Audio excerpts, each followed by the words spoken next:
É hora do culto. Capítulo 9 – Os Espíritos. Uma semana depois, os 4 integrantes se encontravam sentados e preparados para iniciar mais uma reunião, quando Clarice os surpreendeu com um convite. Que tal um de vocês dois fazer a prece inicial? A reação de ambos foi idêntica e quase imediata. Rosiane desviou o olhar para o lado e Paulinho abaixou a cabeça dizendo baixinho: "Eu não..." A mãe, compreensiva, os estimulou. Por que não gostariam de fazer a prece? Acham que isso é privilégio de adultos?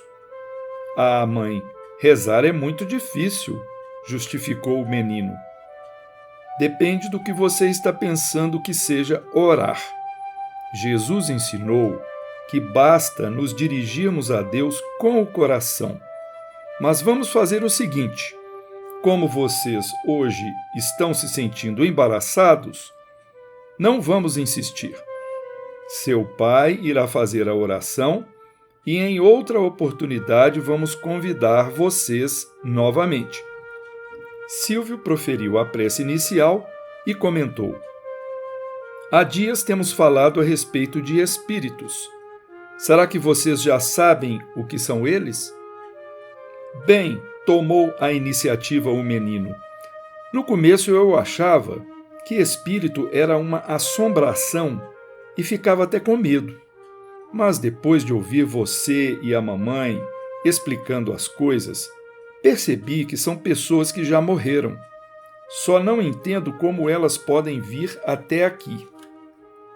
Filho, há muita beleza em tudo isso. Significa que temos um longo caminho adiante de nós e que a vida não se acaba com a morte do corpo, pois o espírito é imortal.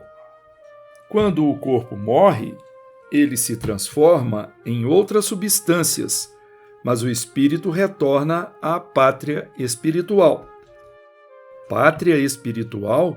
Como assim? É uma dimensão invisível para nós. No entanto, é onde iremos habitar. Ocasionalmente, apesar de os espíritos viverem no mundo espiritual, alguns deles têm a permissão de visitar o mundo material. Isso é o que acontece com os espíritos que vêm participar do nosso culto. E para que eles vêm aqui em casa? Quis saber a menina. Em muitos casos, quando estavam encarnados, não tiveram a oportunidade de aprender sobre o Evangelho de Jesus e sobre a doutrina espírita. Por isso, nos cultos de todos os lares, há a presença desses alunos. Isso aumenta a nossa responsabilidade em realizá-lo com seriedade e disposição. Paulo estava muito pensativo. Clarice, observando seu semblante, perguntou-lhe: "Que foi, filho?" Eu estava pensando de onde esses espíritos, quer dizer, nós mesmos, viemos. Interessante dúvida essa sua, admirou-se o pai. Devemos ter vindo de algum lugar, não é mesmo? Bem, já que Deus é o Criador do universo, como já estudamos, certamente foi Ele que criou os espíritos. Mas há uma questão fundamental a ser esclarecida, que diferencia o espiritismo de outras religiões. Que é, papai? A doutrina espírita ensina que o espírito existe antes do nascimento do bebê. Ou seja, quando uma criança nasce, é um espírito que reencarna no corpo físico. Há religiões que não concordam com isso. Julgam que Deus cria o espírito junto com o corpo. Contudo, se assim o fosse, seria injusto, por exemplo, com as pessoas que nascem com deficiências físicas. É verdade, refletiu Paulinho. Como são os espíritos? Perguntou. Clarice quis responder. Em O Livro dos Espíritos, está dito que são como uma centelha ou como uma faísca. Eles se ligam ao corpo material por meio de um corpo energético ou fluídico, chamado perispírito, que também estudaremos mais adiante. Vocês sabem qual é a principal característica do espírito? Já sei, é que são invisíveis, afirmou Rosiane categoricamente. Não, filha, respondeu Clarice. A principal característica do espírito é a inteligência, a capacidade de pensar e de raciocinar. Acho que agora os meninos já sabem que somos espíritos, disse o pai.